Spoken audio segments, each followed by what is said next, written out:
Before people get mad again, these are my personal opinions not to be taken as fact. Feel free to disagree. AllDay Project is one of the most talked about rookie groups right now. They have big names, industry connections, and a unique concept. But after watching their stages for months, one thing still doesn't make sense to me. The group feels extremely uneven, both in concept and in skill. This isn't just about one bad stage or one weak member. The deeper issue is that AllDay Project feels like a group where the concept, the skills, and the members themselves don't fully align. And when you break it down member by member, the problems become very clear. Before we dive in, let's do a quick introduction to the group. AllDay Project is a K-pop co-ed group under the Black Label, Teddy Park's company affiliated with YG Entertainment. They were launched as a special project team rather than being marketed as a permanent idol group from the start. The lineup consists of 5 members. Annie Moon, the granddaughter of Shinsegae's chairwoman and great-granddaughter of Samsung's founder. Bailey Sok, a well-known dancer and choreographer. Lee Chaewon, a model who appeared in New Jeans' Supernatural music video. Jo Woo-chin, formerly a contestant on Show Me the Money 6 and member of trainee A-Lee Youngseo, a former HYBE trainee and pre-debut member of AllDay. With that out of the way, let's start. I've tried to give Youngseo time to grow into AllDay Project's concept, but months later, she still doesn't feel like a natural fit to me. I didn't want to form an opinion too quickly, so I waited through multiple stages, award shows, and public events to see if she would adapt or settle into the group's image. Instead, the more I watch, the more I feel like I may have given her stage presence more credit than it actually deserves. A big part of the issue is how predictable her expressions are. Her facials tend to follow the same patterns, and after a few performances, it becomes easy to anticipate exactly what she's going to do next. That kind of repetition makes her stages feel less dynamic and less engaging over time. Rather than reacting naturally to the music or the moment, her expressions come across as rehearsed and calculated. Because of that, her badass attitude doesn't feel very convincing. It doesn't come off as something that's part of her natural performance style. Instead, it feels like she's trying to project an image that doesn't fully match her instincts on stage. When a concept is truly suited to an idol, their expressions and energy tend to flow effortlessly. In Youngseo's case, it often looks like she's forcing a certain vibe rather than embodying it. That disconnect makes it harder for her to sell the group's concept convincingly. The other members tend to feel more natural within the image, while Youngseo stands out in a way that feels mismatched rather than complementary. It's not necessarily about talent or effort, but about how well her performance style aligns with the group's identity. At this point, after giving it time and watching multiple performances, I still don't feel like she fully fits the concept. Overall, her expressions remain repetitive. Her attitude feels more performed than natural, and she doesn't quite sell the image in a convincing way. Aside from concept mismatch isn't the only issue. When you start looking at the group's actual skill distribution, the imbalance becomes even more obvious. They're supposed to be a rap-focused group with a vocalist, but why is there only one genuinely strong rapper in the lineup? That's the part that confuses me the most. Woo-chin is clearly the standout. He's the only one in the group who could realistically be called a rapper even outside of the K-pop system. His tone, delivery, and overall presence actually feel rooted in rap, not just idol-style talk rap. Annie has some potential, but at best she comes across as a decent K-pop lead rapper. There's room for growth, but she's not on the same level as Woo-chin. Bailey, on the other hand, feels very average in the rap position. It's not terrible, but it's nothing that really stands out either. And when it comes to Lee Chaewon, I'll be honest. His rap is very hard for me to listen to.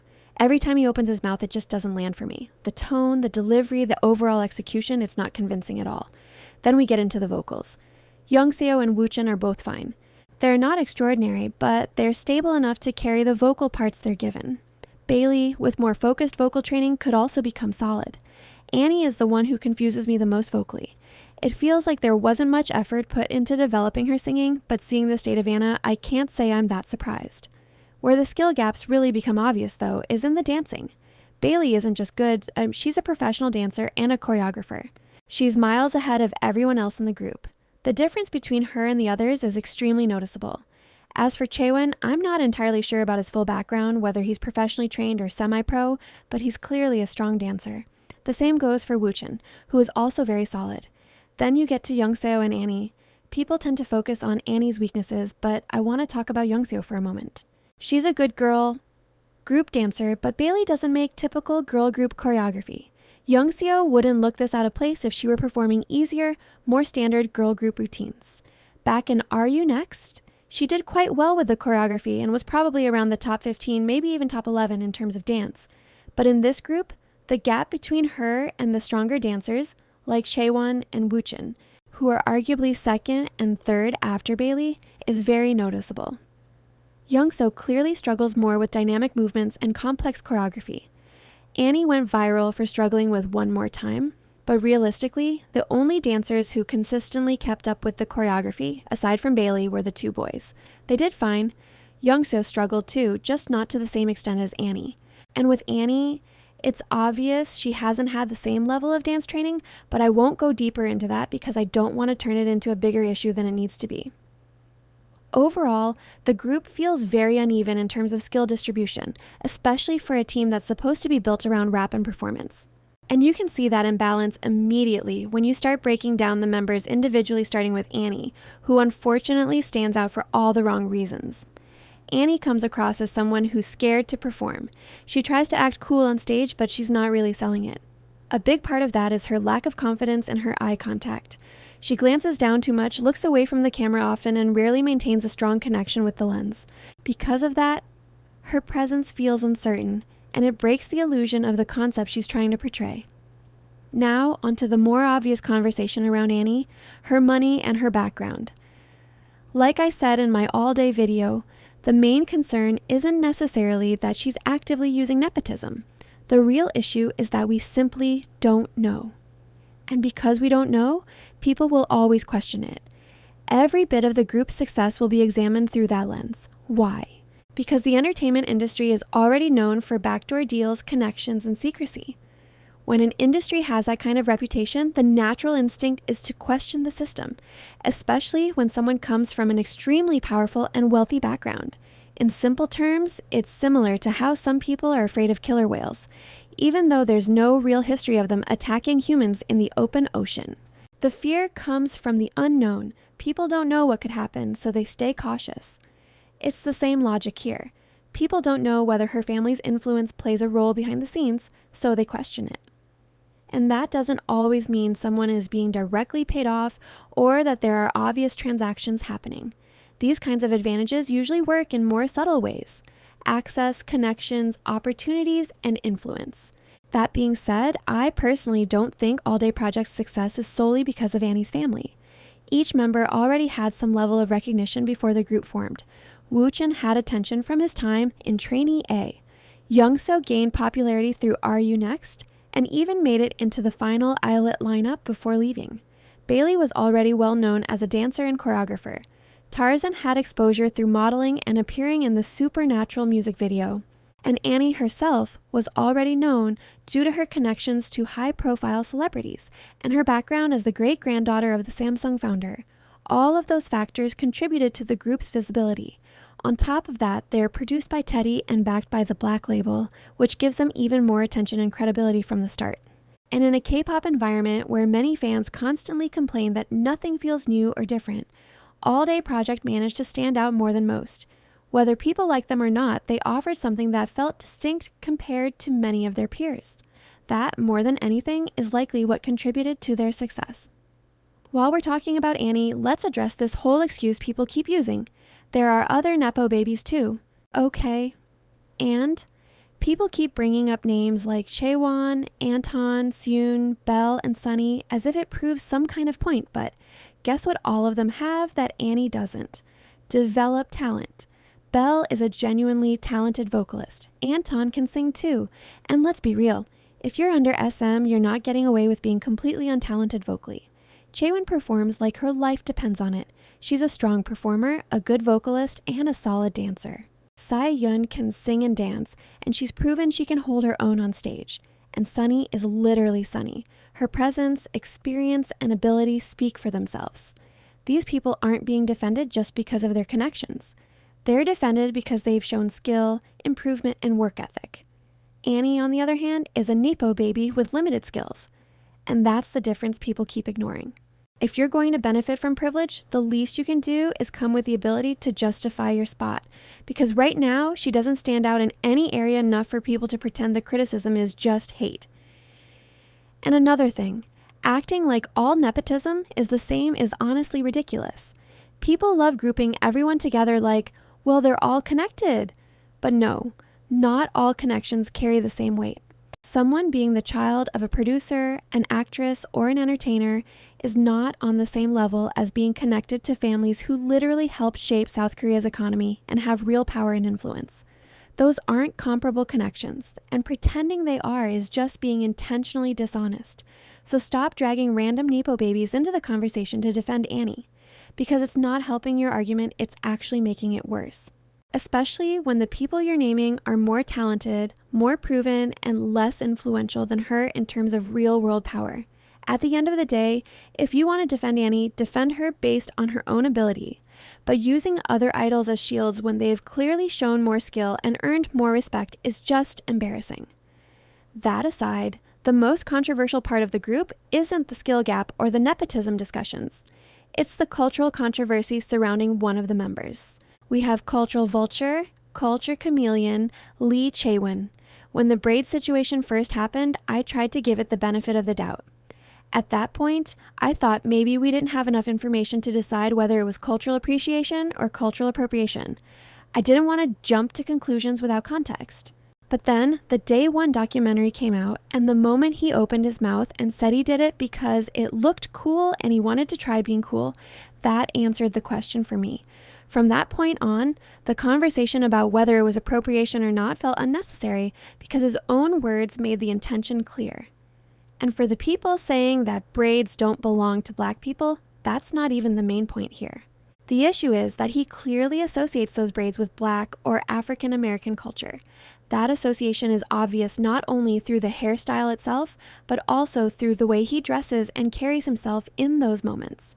Whether someone else thinks braids are universal or not doesn't change the fact that he personally connects that look to Blackness and uses it for that image. That's what makes it appropriation in this case. It's not coming from a place of respect, understanding, or cultural awareness. He's treating it as an aesthetic, something he can put on because he thinks it looks cool. It feels more like cosplay than appreciation. It's a visual tool for a concept, not something he engages with or respects on a deeper level. There's no acknowledgement of the culture, the history, or the significance behind it. Just the desire to use the look for style points.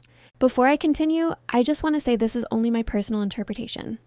I know I have Black viewers watching, so if any of you have more insight or want to add your perspective, please feel free to comment. My viewpoint is pretty surface level, and I'm definitely open to hearing what others think. And I'll be honest, it affects how I see the group as a whole. Even if it's just one member doing it, the people around him still play a role. Bailey is American, and Annie has also lived in the US. This is the kind of behavior that could be corrected, especially by people who are more exposed to conversations about cultural appropriation. But it isn't being corrected, and that lack of response feels like enabling. So at the end of the day, it's hard for me to support the group when something like this happens and no one around him seems willing to step in or address it. And I'm just going to say it plainly. Objectively, this is a good-looking man, but with the braids, that completely changes. Tarzan actually looks better without them. With the braids, the styling just doesn't suit him at all. It throws off the proportions of his face and makes his head shape look awkward. Instead of enhancing his visuals, the braids do the opposite. They don't complement his features, and the overall look ends up feeling unflattering rather than cool or edgy. Without them, he looks much more natural and balanced. Now to the music and choreo.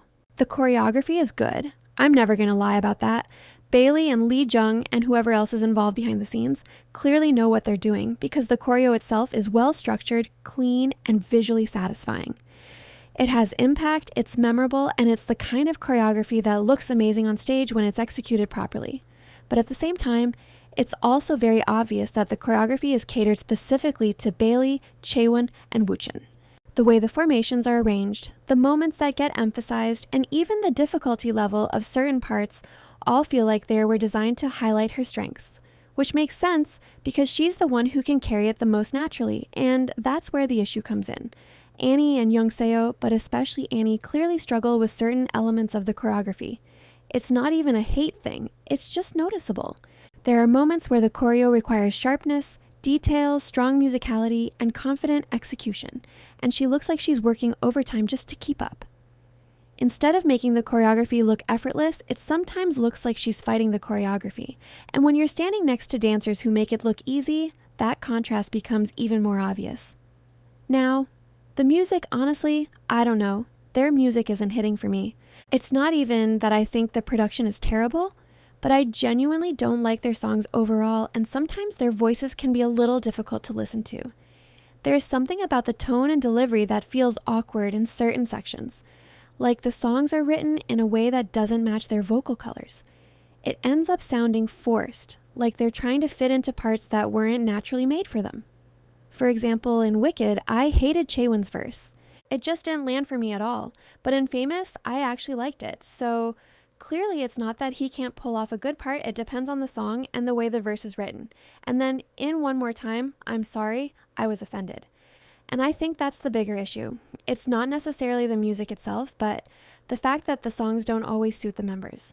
Certain lines feel like they were meant for a different type of voice, a different type of flow, or even a different concept entirely. So when they deliver those parts, it doesn't feel natural. It feels like they're forcing a vibe rather than owning it. I also could have completely done without the rap part in One More Time. Like genuinely, it added nothing for me, it felt unnecessary, and it didn't blend smoothly into the rest of the song. Again, I was offended. Overall, the music is objectively mid. It's not unlistenable, but it's not impressive either. And the rap singing style they keep leaning into just isn't for me.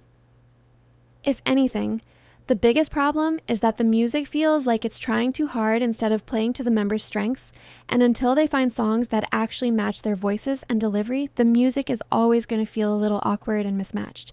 And for the most important part, AllDay Project honestly feels like 5 individuals who all have completely different aesthetics, different vibes, and even different tones. They don't naturally feel like a unit, and I think that's why the branding of them being called a project instead of a permanent group actually feels weirdly fitting. Because when you watch them, it doesn't feel like you're watching a group with one identity, it feels like you're watching 5 separate people performing next to each other. And that disconnect is especially noticeable on stage. Even though they're undeniably close and seem comfortable around each other, their stage chemistry doesn't hit the way it should. Their offstage bond doesn't translate into performance cohesion, and that's such a big issue because chemistry is what makes a group feel alive. You can have talented members, good choreography, and decent music, but if they don't move like one unit, it'll always feel a little awkward. It's like they're all performing well individually, but they're not feeding off each other's energy. There's no "we're in this together" aura. It's more like everyone is in their own lane, doing their part, and then moving on. And honestly, that's a major reason why I don't like AllDay Project, even if we completely exclude the cultural appropriation issue. The group doesn't feel cohesive, and it makes the performances feel disconnected. They don't feel like a team with a shared identity. They feel like a lineup that was assembled because each member without a certain image in mind. So yeah, they might have strong branding and the concept might look polished on paper, but when it comes to the actual execution, I feel the lack of unity. And if the whole point of a group is to feel like a group, then that's a problem. For me, AllDay Project isn't a bad group. They have strong choreography, industry backing, and a few standout members. But the concept feels mismatched, the skill levels are uneven, and certain controversies make it harder to fully support them. Right now, they feel less like a cohesive group and more like a collection of individuals who don't fully fit the same vision. And that's fine, just not for me. Anyways, that's it for this video. Drop your thoughts in the comments and don't forget to like and subscribe. And tell me if you like the templates or if you just want plain fan cams. Until next time, bye.